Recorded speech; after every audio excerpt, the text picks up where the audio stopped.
full guide to loving the Quran. I've been reading and listening to the Quran, but something is not clicking.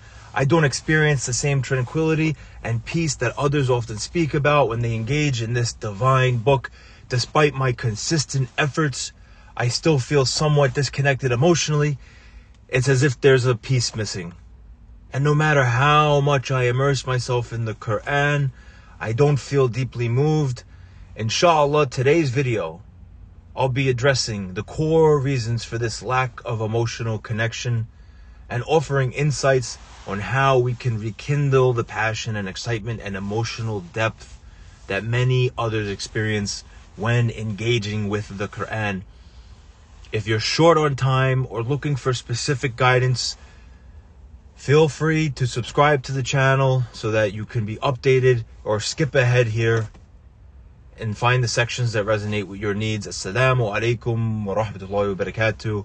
I remember a time when I too felt distant from the Quran.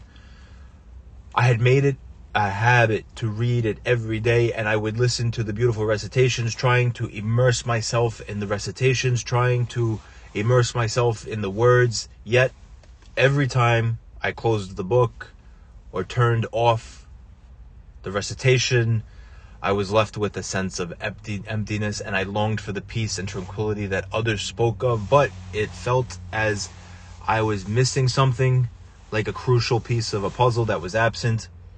There was a particular moment when I was sitting alone, listening to a recitation of Surah Baqarah, hoping that somehow this time I would feel that deep connection. So the words flowed over me, but my heart remained unmoved. And I asked myself, why isn't this affecting me like it affects others? And I'm not doing enough, maybe. It was frustrating, and I began questioning my sincerity, wondering if my faith was truly strong enough to experience the beautiful Quran. That's when I realized something very important. Maybe it wasn't the Quran itself, but my own approach that needed to be adjusted. I started to reflect on my spiritual life as a whole. How was I praying? How much was I really seeking Allah's guidance in my daily life? Whether my heart was truly open to receiving His words?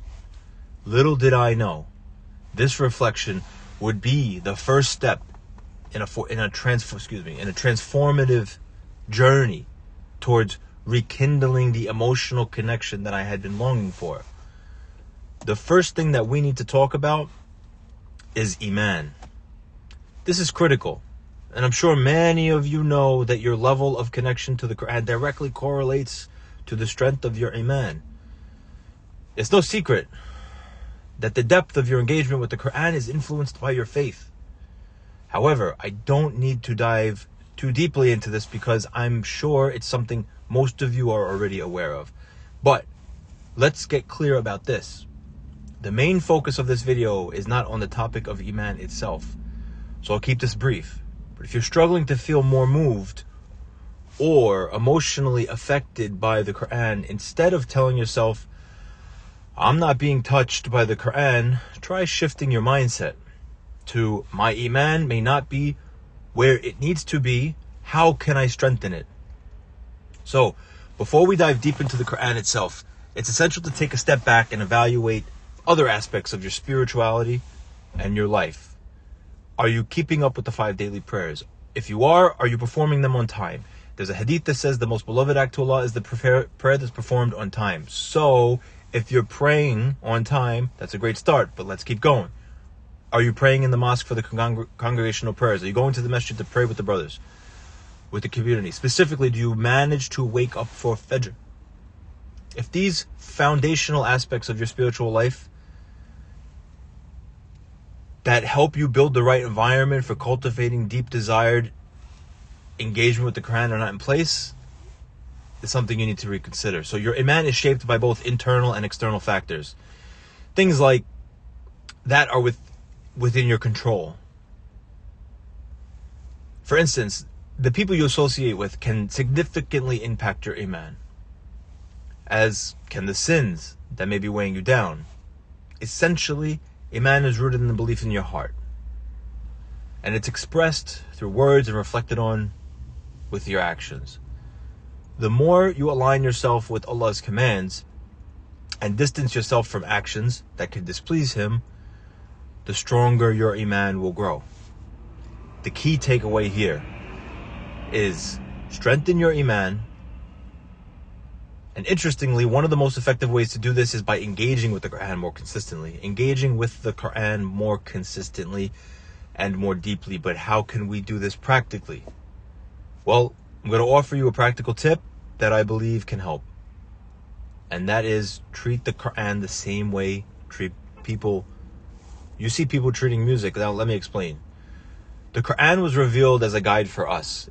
It was sent down for our benefit, and it is meant to be listened to with care and attention. If for some reason it feels like a burden, a task, or something akin to homework, this is a sign that something needs to shift in the way we approach it. Consider the way Allah instructed the Prophet Muhammad, peace and blessings be upon him, to recite the Quran with tashdeed, emphasis, and made elongation in a melodic, harmonious manner. While it's not sitting, it's certainly a style of recitation designed to make the Quran more captivating, more beautiful, and easier to memorize. So, the first step here is to approach the Quran with the same enthusiasm and passion that people approach their favorite music. There's nothing wrong with choosing a reciter whose voice you enjoy. Quranic recitation is an art form in itself, and different reciters have their unique pitches and tones and styles. Some might recite in a more uplifting manner, more uplifting tone, while others may adopt a more somber, reverence tone. But you might find that certain recitations stir emotions in you more than others. And this is perfectly fine. It's all part of the process of building a connection. So there's no harm in having a personal preference when it comes to recitation. All of the Quranic reciters who adhere to the correct rules are valid, and the difference is purely stylistic. For example, one of my favorite reciters, and I'll share a list of my most frequently listened to reciters in the description below. Trust me, once you give them a try, you'll find some voices that resonate deeply with you, whether you're listening while driving, before bed, during your memorization sessions. But of course, listening to the recitation is only one part of the equation. If we're not truly understanding or reflecting on what's being said, we're missing the full experience. And that's why the next step is to actively engage in the meaningful words of the Quran. So in Arabic this is called tafakkur, which means deep reflection and pondering. At its core, this meaning is not just listening to the words, but also striving to understand what Allah is conveying to us. So when you come across a verse that piques your interest, or one that you don't fully understand, pause to ask yourself, why did Allah phrase this way? What's the underlying message? This kind of reflection aligns perfectly with the purpose for which the Quran was revealed. So ponder over it and act upon it.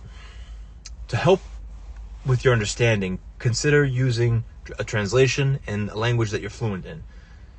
Even native Arabic speakers can struggle with complex terms and expressions. For example, some of the words in the opening verses of Surah Baqarah can be difficult to comprehend, even for advanced Arabic speakers. And alongside the translation, tafsir, or the interpretation, is an invaluable tool. It gives you the context and deeper insights to the verses that may not be immediately clear. Now, let me give you an example of how I use tafsir. For instance, I have such a so-and-so book on my shelf, which is a wonderful resource for understanding the Quran. Tafsir Sa'adi. You have Tafsir Ibn Kathir. So it breaks down the verses in a way that's accessible, though it does require effort to fully absorb. For example, let's take Surah Fatiha, the first chapter in the Quran, one of the most well-known chapters. The book provides the Arabic text, followed by the English translation, and then it offers an explanation of the verses.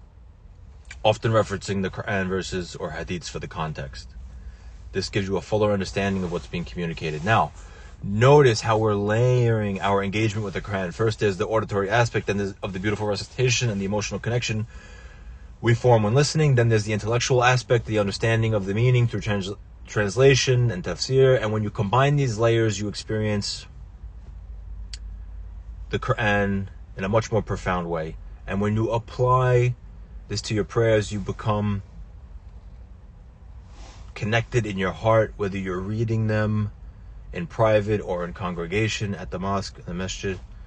It may take some time, but as you deepen your connection, you might even find yourself moved to tears as the message of the Quran truly sinks in. Now, let's talk about personal growth. One of the most effective ways to engage with the Quran is to identify a specific challenge or issue you're facing in your life, then seek guidance in the Quran and the Sunnah. In today's world, many people turn self-help books, modern psychology, advice, and they put that at the forefront. Mental well-being, happiness, personal development, all these topics without considering Islamic solutions. Now, they're not completely void, those things, of Islamic solutions. They may be built in. But this is like trying to solve a problem using the wrong tools. The Quran may not teach you how to lift weights or build a rocket, but when it comes to addressing the fundamental questions of life, how to live a righteous life, find peace, and achieve success in the hereafter, the Quran and the Sunnah often have everything you're actually looking for, without going into too much detail sometimes. For instance, let's say you're reflecting on your readiness for Jannah, paradise. Open the Quran and read about the characteristics of those who will enter Jannah. Use the verses as a checklist. Do I embody these qualities? Do I have this in my daily actions? This approach transforms the Quran from being merely a book of information into a practical guide for self-improvement. The Quran becomes your personal therapist, offering advice and guidance that directly addresses the challenges you're facing. Next, I want to highlight the crucial mindset shifts. First is shift your understanding that the Quran is deeply personal. When you read it, Allah is speaking directly to you. Think about a teacher addressing the class of students. If you're in a large class, the teacher's words may not feel as personal or directed at you, but with the Quran, Allah is speaking to each and every one of us individually. Imagine reading a verse and thinking, this is for me. It makes the Quran much more powerful. And the meaning, when you internalize it, these words are directed at you personally. Now finally, a crucial point here. I want to share that the Quran and music cannot coexist in your heart. If you want to know why, I highly encourage you to watch another video I'll be making. And it's going to have a deeper explanation. May Allah guide us to a stronger connection in His words and help us to reflect on their true meaning. If you find value in this video, subscribe to the channel. Peace out. See you later. Assalamu alaikum wa rahmatullahi wa barakatuh.